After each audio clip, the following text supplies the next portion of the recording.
Okay, so today we are doing year 1 still, but this is the last day. And this is, I was about to say U versus inverses. So today we are going to be talking about inverses. We've talked about inverse functions a little bit in Algebra 1 as well as in Algebra 2. So parts of this will be a review, but we will do a little bit of an extension today. So if you look at the very top, it tells us a little bit about inverses, and it says that when you have a function of inputs, which are x values, and outputs that are y values. And we have an example down here.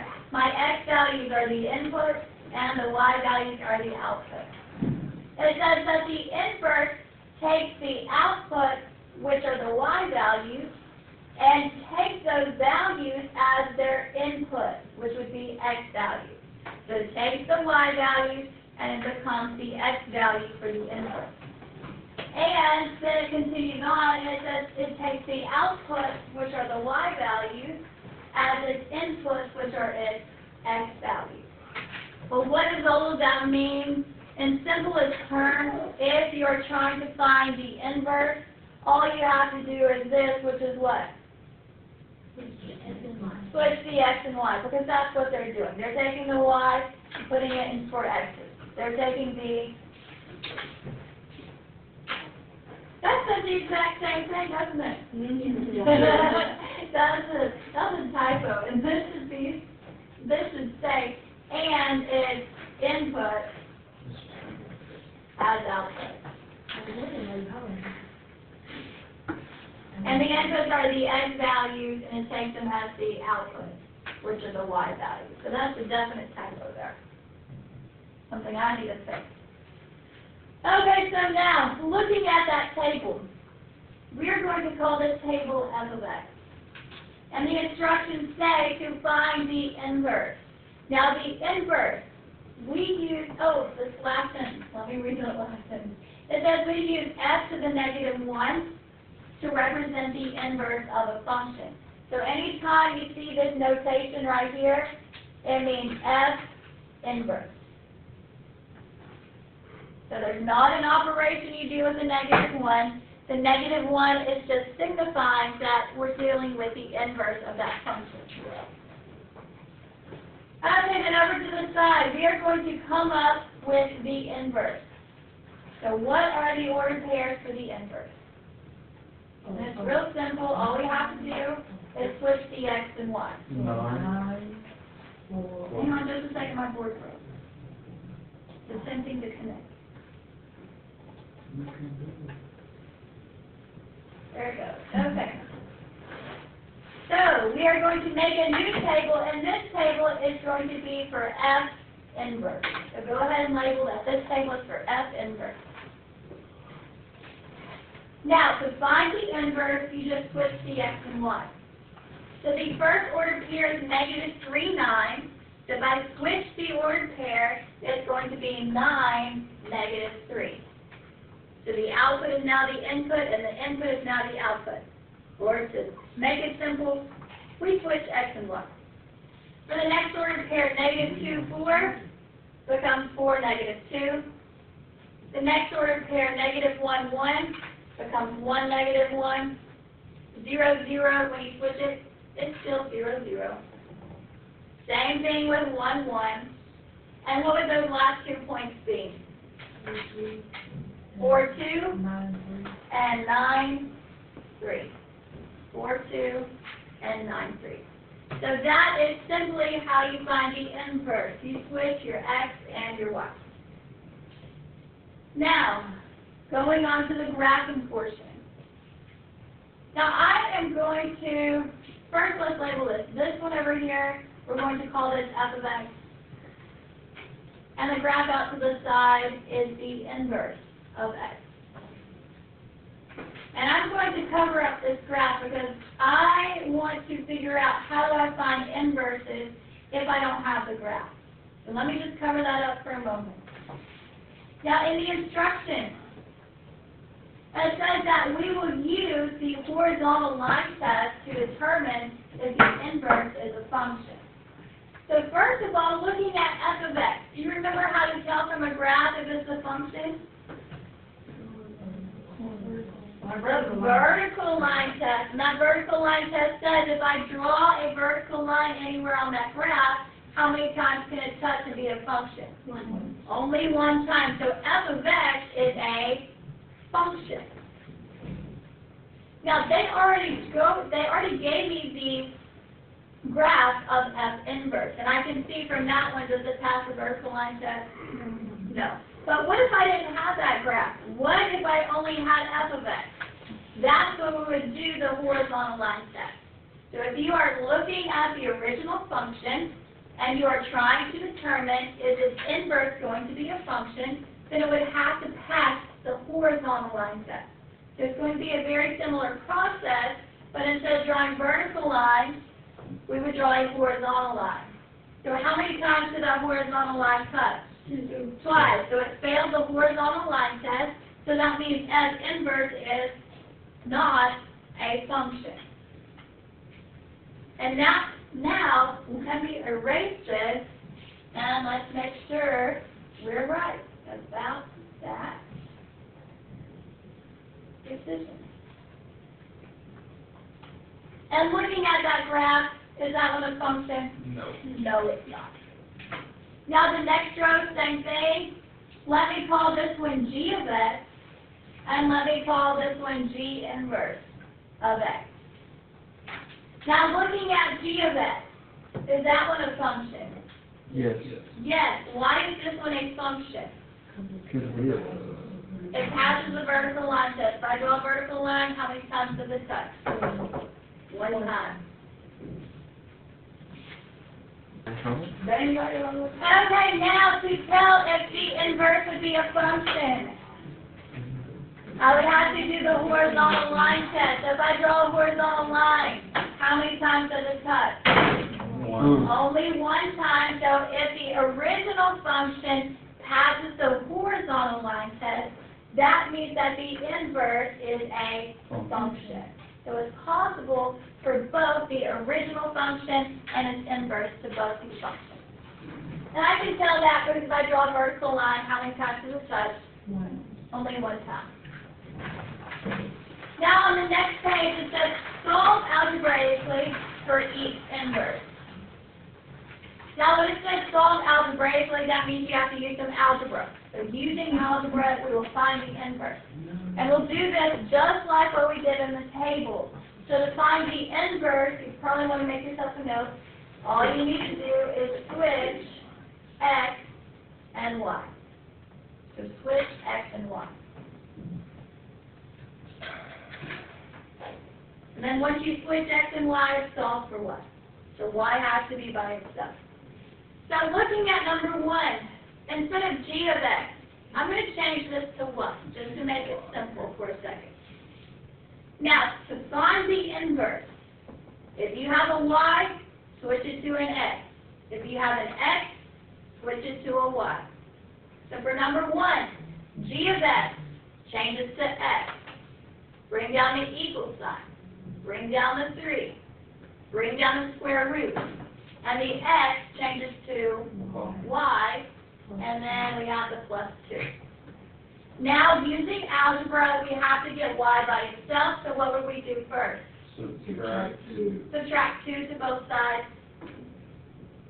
So that gives us x minus 2 equals 3 times the square root of y. Yes, and the next step would be divide both sides by 3.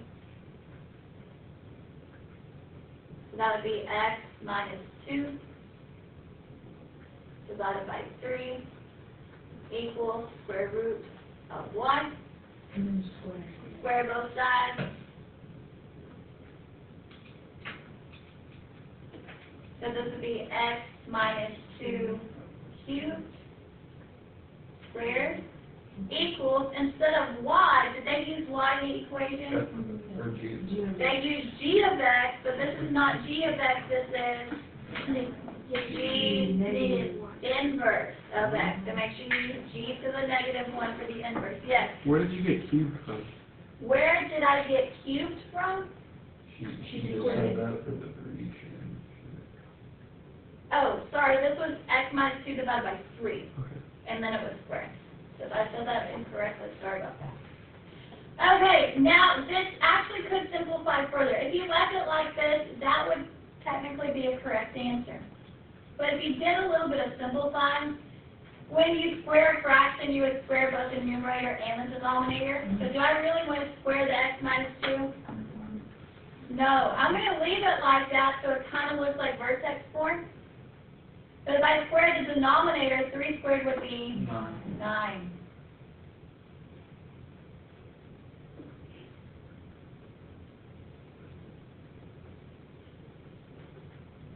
And what value is in front of the parentheses right here? A 1. So what fraction do you see? 1/9. 1/9. So this is actually 1/9. And then we have x minus 2 squared equals g inverse of x. So again, if you stopped up here, that would be fine. But if you actually got it to look more like vertex form, that would be fine too. So either way. Next one. Again, to find the inverse, you need to switch the x and the y. So what does h of x change to? Y. This is y, so it changes to x. And both of these x's, I switch them to y. So this would be 3y plus 1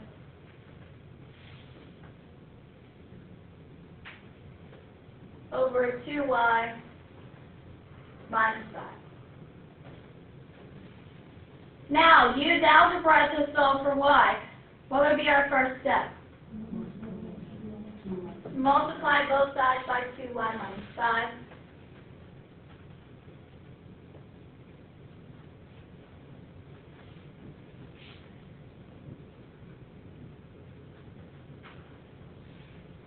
So the 2y minus 5 cancels on the right side, and we're left with 3y plus 1.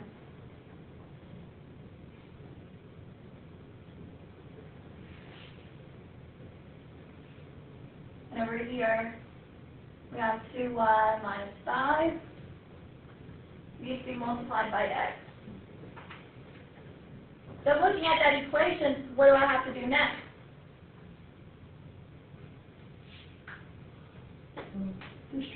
Distribute. So go ahead and distribute that x.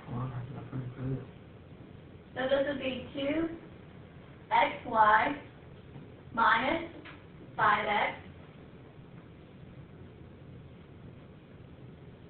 equals 3y plus 1. Now, if it gets a little bit complicated, you just need to remember what are you actually trying to do here. So what is our end result? What are we trying to do? Get y by itself. If I want y by itself, what side do the y's need to be on? One side. So I'm going to subtract 3y to move this y to the left side. But do I want to keep this x on the left side? No. So I'm going to add 5x to both sides. So I'm moving the y to the left and the 5x to the right. So bring down the 2xy and the minus 3y. Negative 5x, positive 5x is a 0 pair. Positive 3y, negative 3y is another 0 pair. And on the right side, instead of having 1 plus 5x, I'm going to write it as 5x plus 1. Now again, if it gets a little tricky, just keep the end result in mind. So again, what are we trying to do here? Get y by itself. So is there a way I could get the y by itself? Divide by 2x. Divide by y. Factor out that y. If you look at these two terms, what do they have in common? A y. So then I could pull the y out so it's by itself, almost. And what would go in the parentheses? 2x minus 3. 2x minus 3. And this equals 5x plus 1. Now, what operation is happening to y? 5x plus 1 is going to be divided by 2x. Yeah, right now the y is being multiplied by 2x minus 3. So what's the opposite of multiplied by 2x minus 3? divide both sides by 2x.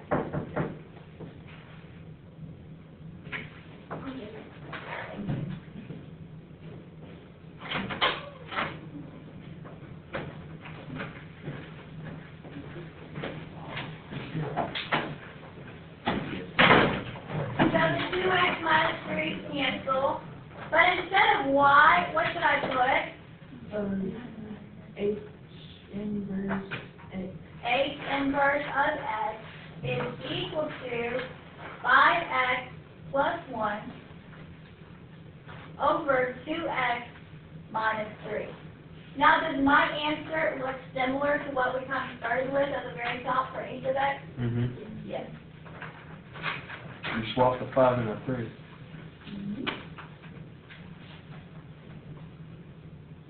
Now, there's really not a trick there. I'm just trying to get you to know that we kind of started with something that looks like that, and we're ending with something that looks like that. Okay, for the next section, it says to graph the original and its inverse, solve algebraically for that inverse, and state if the inverse is a function or not a function. So either yes or no. So number 4, we first need to graph the original function. So we need to graph f of x. And if you look at this equation, 3x squared plus 12x plus 10, what is the parent function? Quadratic, because the highest power is x squared. But in order to graph a quadratic, we need it in vertex form. Is that equation in vertex form? No, so we'll have to complete the square. So remember, we look at the two terms that contain the x. But we have a leading coefficient of 3. So what do I do with that leading coefficient? Factor it out. To pull out the 3, what would go in the parentheses? X squared plus 4x. And then we have the plus 10. Now, we need to complete the square. And the formula to complete the square is b divided by 2 squared. So what is the b value? 4, and 4 divided by 2, and 2 squared is 4. So the number to complete the square is 4. So we'll have a 3. Inside the parentheses is x squared plus 4x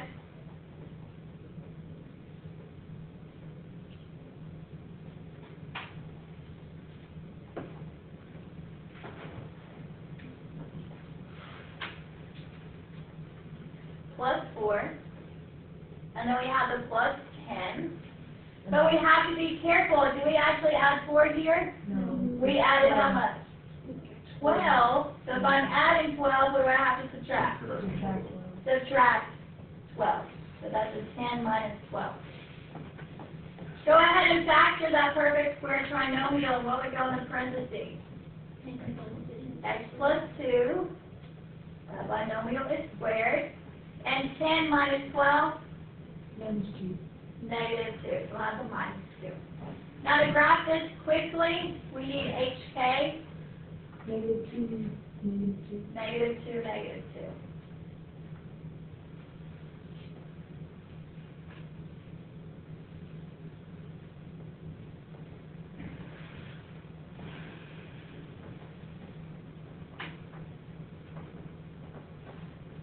So negative 2, negative 2, here's our starting point. There's the vertex. Now normally we go over 1, up 1, but this graph is stretched by a factor of 3. So instead of going over 1, up 1, how much do we have to go up? Over 1 up 3. Yeah, so over 1, up 3, over 1, up 3. We normally go over 2, up 4, but what's 4 times 3? 12. So from the vertex, we need to go over 2, up 12 will be at the very top, and over 2, up 12 at the very top. Now for f of x, I'll use blue.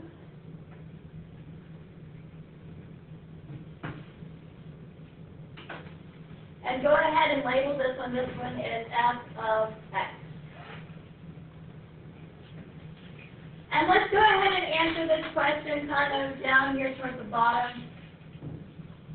And they ask us, is the inverse a function? So looking at that graph, does it pass the horizontal line test? No. So the inverse is not a function. So just write the word no. Now, after you graph the function, you then have to graph the inverse. So to graph the inverse, all you need to do is switch the ordered pairs. So I'm going to start with the leftmost point. You can start with any of them, but just make sure you do all 5. If I start with this point, negative 4 is 10.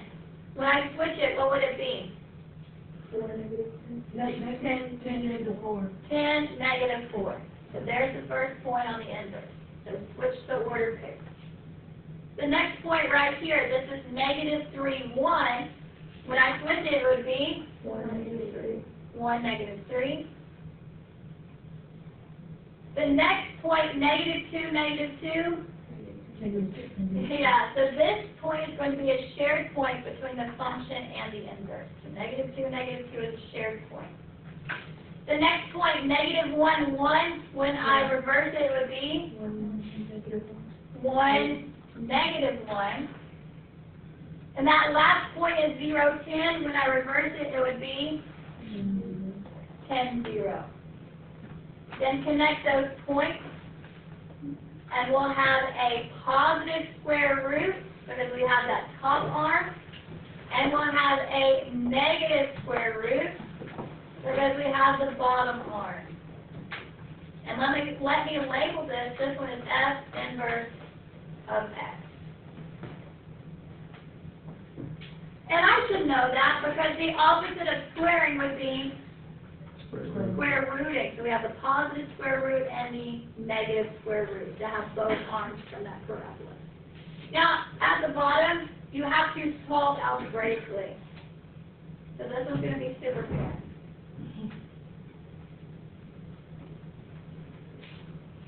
So, to solve algebraically, take your equation. So the equation we were given at the top was f of x equals 3x squared plus 12x plus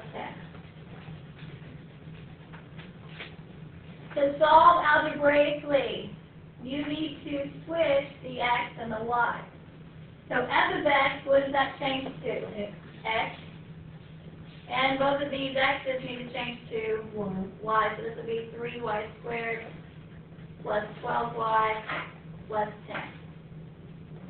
Then solve for x. What would we do next? Subtract 10. Subtract 10 to both sides.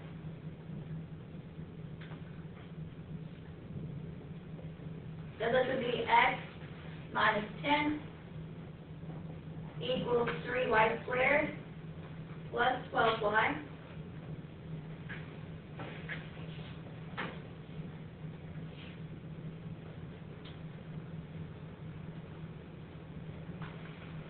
And before we go off on a wild goose chase, let me just refresh your memory of what we did up here.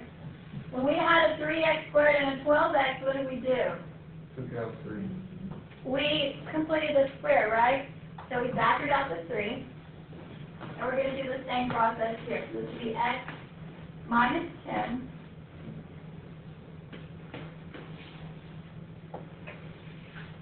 equals, factor out the 3, what goes in the parentheses? Y squared plus 4y. Now we need to complete that square, and we already basically did this earlier, and what number completed that square? 4. 4. So bring down x minus 10 equals 3, and the y squared plus 4y, and it's a 4, that completes that square. But on the right side, we're not adding 4, what are we actually adding? 12. So if I'm adding 12, what do I have to do back here? Subtract 12. So that I'm still adding 0 to the right side. I'm no longer changing the equation. Bring down the x minus 10. Factor that perfect square trinomial, and what goes in the parentheses? Y plus 2. Okay, it's going to get better from here. What's next? Add 12 to both sides. So that's your So that gives us x plus 2 equals 3 times y plus 2 squared. What's next? 5 divided by 3.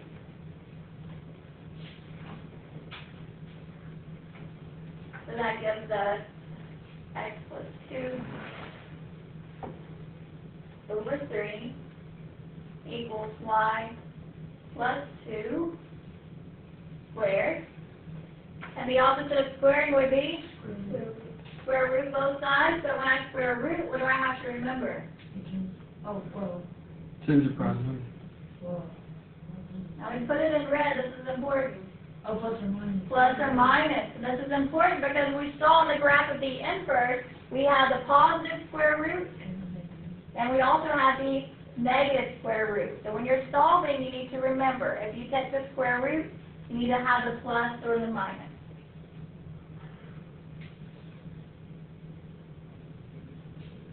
So this would be plus or minus square root of x plus 2 over 3 equals y plus 2. And finally, we got there with the first step. Subtract 2. Subtract 2 to both sides. So this would be plus or minus square root x plus 2 over 3, a minus 2 behind that nasty square root. And instead of y, what should I put for that? S inverse of x. Inverse of x. Now it took us some time, but we got it. The next one will be better. I hope. Just wait until we get to those last two. Those last two are real fun. Oh. Okay, number 5. Number 5, we have d of x equals 2 times the cube root of x plus 1 minus 2. Now, this one, we don't have to complete the square or anything, so that's nice. Yeah, we have hk here. That'll make it simpler. So what is hk? Negative 1, negative 2. Negative 1, negative 2. And remember, for a cube root function, it'll look something like this. So we'll need to have the top arm and the bottom arm. So plot the point for hk, so plot the point negative 1, negative 2. And actually, I'm going to change this to blue. So I remember this is my inflection point. Now, normally we go right 1, up 1, right 8, up 2. Yeah, but it's being stretched by a factor of 2. So instead of going right 1, up 1, how much do we have to go up? 2. So from the inflection point, go right 1, up 2. So we'll have a point at 0, 0. Go back to the inflection point, go left 1, down 2. And we'll have a point at negative 2, negative 4. And then normally we would go over 8, up 2. So when I stretch it by a factor of 2, how much does it have to go up? Over 8 at 4. So go back to your inflection point. I need to go right 8 and up 4. So where is that point going to be?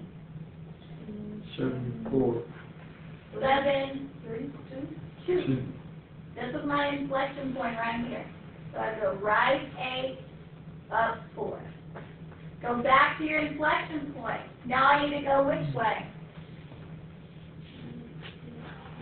Down. Left 8 and down how many?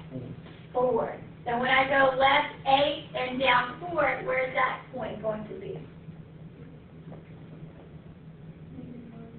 Negative 9, negative 6. And then connect those points, and I'll use blue.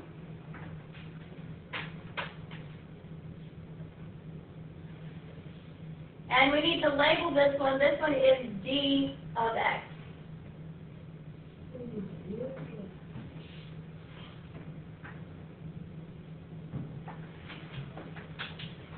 And now, to find the inverse. Well, first of all, looking at d of x, would the inverse be a function? Yes. Yes. Why? Because it passes the horizontal. It passes the horizontal line test. Okay, now to find the inverse. Switch those orders here. Okay, so I'm going to start with the leftmost point. Negative 9, negative 6. When I switch it, what would that be? Negative 6, negative 9. Negative 2, negative 4. When I switch it, it would be negative 4, negative 2.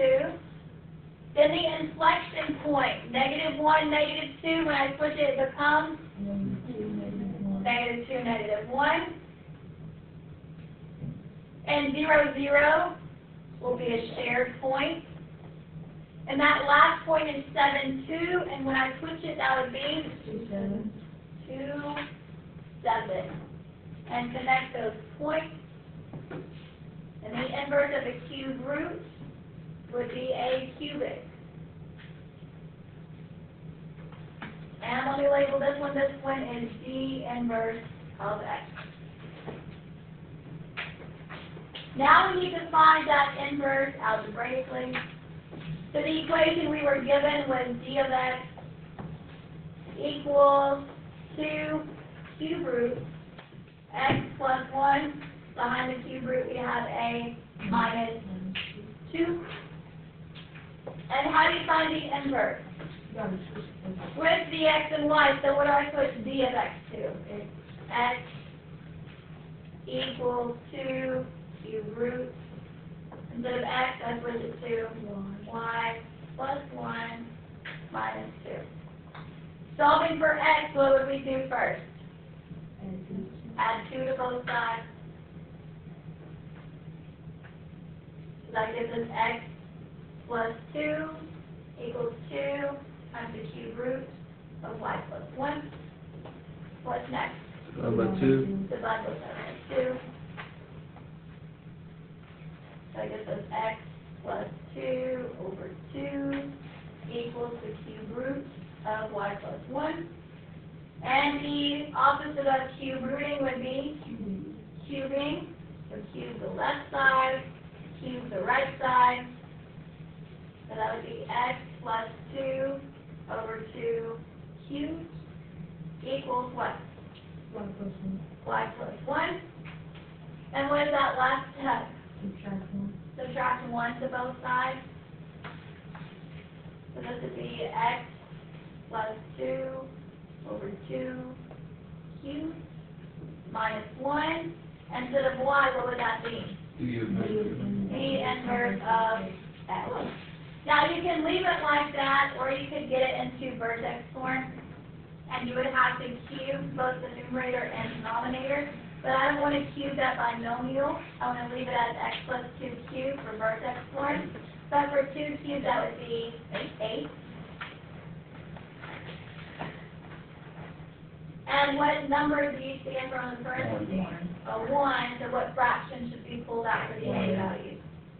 That would be 1/8 x plus 2 cubed minus 1 equals the inverse of x. So again, you could have stopped right here. That would have been perfectly fine. Or you could have gotten it into vertex form. Either one.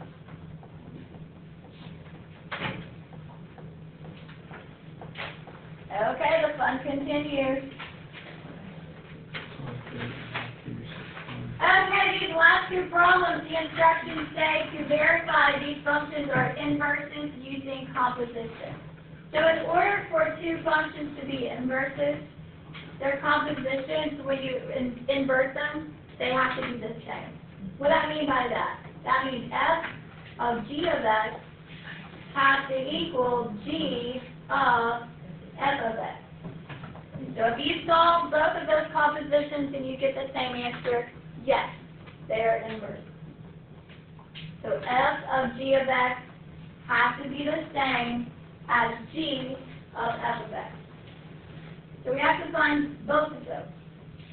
So let the fun begin. Let's start with f of g of x. This is just what we did yesterday. So bring down the f. What do I put for g of x? 3x cubed minus 4. 3x cubed minus 4.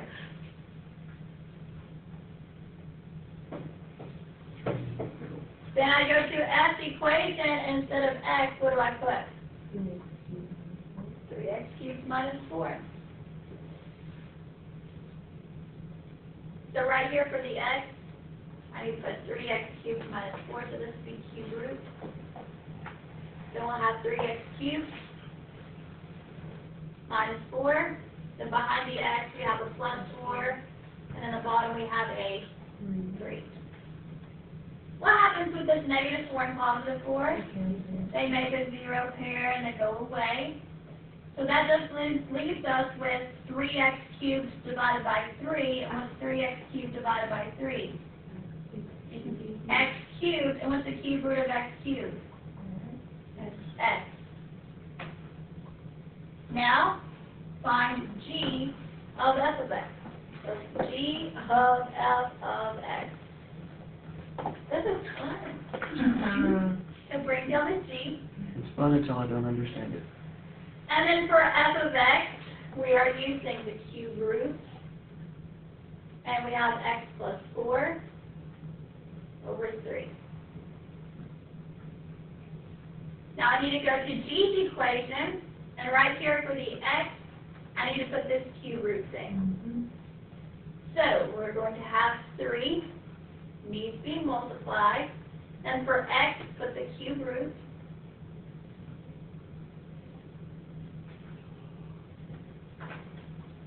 And looking at g's equation, x needs to be cubed. So cube that thing and subtract 4. Now it actually worked out kind of nicely because what happens when you cube a cube root? Yeah, those are inverses. They cancel. So this would just be 3 times x plus 4 over 3 minus 4. And if I make this a 3 over 1, what happens with these 3? Those cancel, so this is just x plus 4 minus 4, which equals x. What do you notice about f of g of x and g of f of x? They equal the same thing. They equal the same thing, so that means they are inverses. So if f of g of x is the same as g of f of x, yes, they're inverses. Okay, next one, number 7. This is the most fun problem for today. Very good. Okay, so for what number is it? Number 7? Okay, number 7. The fun continues. We got this. Yeah, we got this. Come on. Okay, so you want to do g of h of x or h of g of x? G of h of x. Okay, let's do g of h of x. We're going to do this one first. So bring down the g, and for h of x, we need to use 3x plus 1 over 2x minus 5. Now this is going to be super fun because now I go to g's equation, and instead of these 2 x's, I have to use this nasty fraction. So let's start. So we're going to have the 5. Instead of the x, put our nasty fraction, 3x plus 1 over 2x minus 5. And then, yeah, we have a plus 1 in the back. Now the denominator, we have the 2. And then for x, put our nasty fraction. Hang on my board for a second. It's too much for the computer. Yeah, the computer doesn't want to do all that work. I can do it all. 2, and then the nasty fraction is 3x plus 1 over 2x minus 5. And then behind all of that, we have a minus 3. Goodness! Now, go ahead and distribute. Now, keep in mind, this is truly a 5 over 1 and a 2 over 1. Right. So it's just the numerator that is multiplied by 5. Right. And it's the 1 that is multiplied to the denominator. So that'll make things a little bit easier. So 5 times 3x is 15x, and 5 times 1 is 5. We're done multiplying for the top. For the bottom, 2x minus 5, multiply that by 1, you get 2x minus 5. And then behind this, we have the plus 1. Now that's just for the top. The fun continues at the bottom. Distribute the 2 to only the top. And when I distribute that 2 to the top, what do we get? 6x plus 2.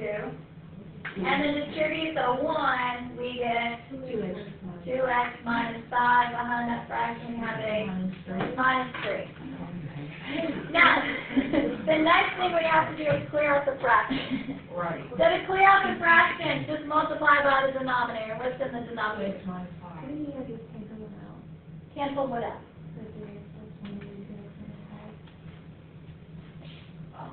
Cancel what? The 5? Fraction, the whole fraction. No, because here, if you're trying, notice this is technically a binomial and a binomial. So the only way to cancel out binomials is if you had like 5x plus 1 over 5x plus 1.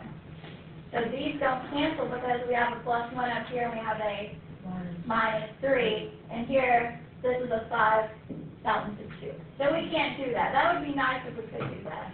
Save us a bunch of work.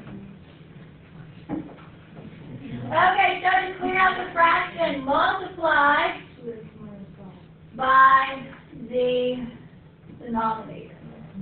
And our denominator is 2x minus 5. And it's a binomial, so we're going to group it in parentheses. Now, it's not going to be so bad, because if I made this as 2x minus 5 over 1, you can see it better, and what would happen? These cancel, right?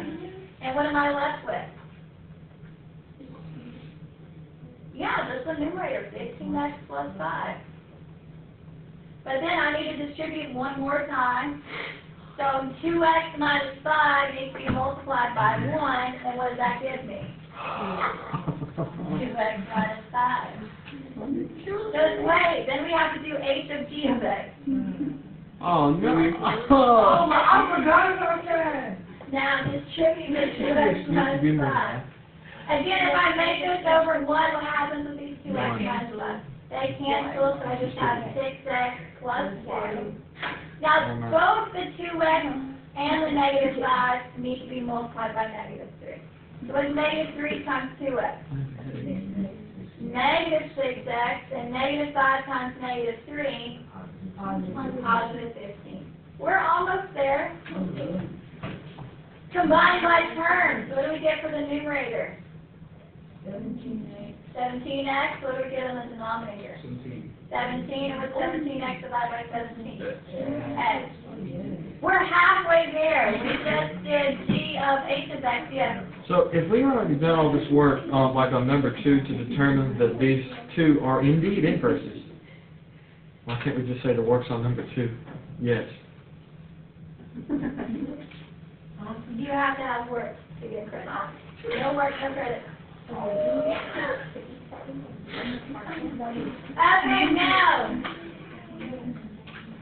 now we have to find h of g of x. So the fun continues.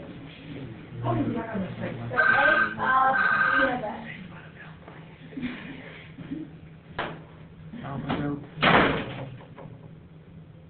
Okay, now for h of g of x, instead of g of x, that fraction for g of x is 5x plus 1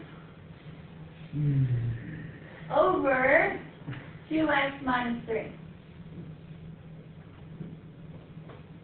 Then go to h's equation, and in h's equation, both of these x's need to be replaced with that fraction for g of x.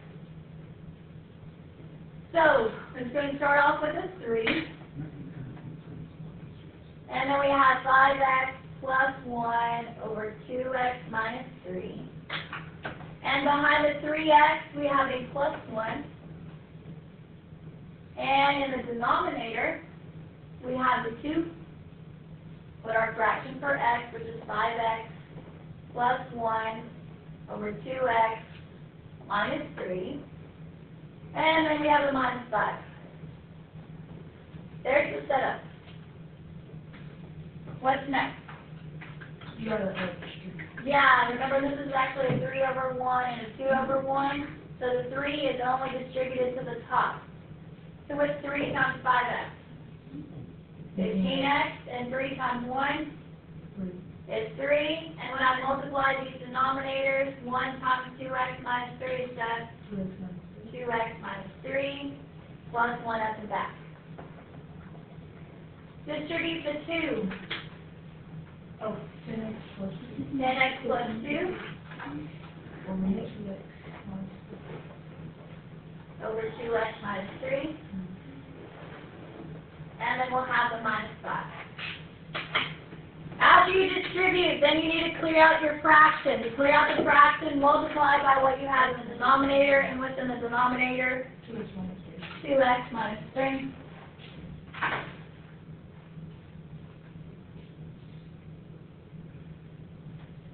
Yeah, it's really not that bad.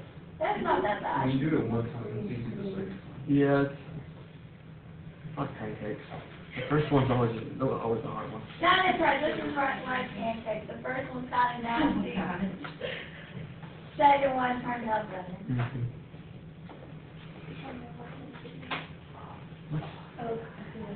Okay, so when I distribute the 2x minus 3, if I put this over 1, what happens with these 2x minus 3? They cancel out. So what's that leave me with? 15x plus 3 plus 2x minus 3. Plus 2x minus Plus 3. 2x minus 3. Look at you. That's Now the bottom. If I put this over 1, what happens with these 2x minus 3? They cancel out. So this is just 10x plus 2. Minus 10x. 10x plus 2. And distribute. Both of these have to be multiplied by negative 5. So what's 2x times negative 5? Negative 10x. So negative 3 times negative 5 was 15. Positive 15. Combine like terms. What do you get for the numerator? 17x. 17x. What do you get for the denominator? 17. And 17x divided by 17x. 12. What do you notice about these two? They're the same, so that means they are... See, this is why I hated geometry, because you all this page of work for an x.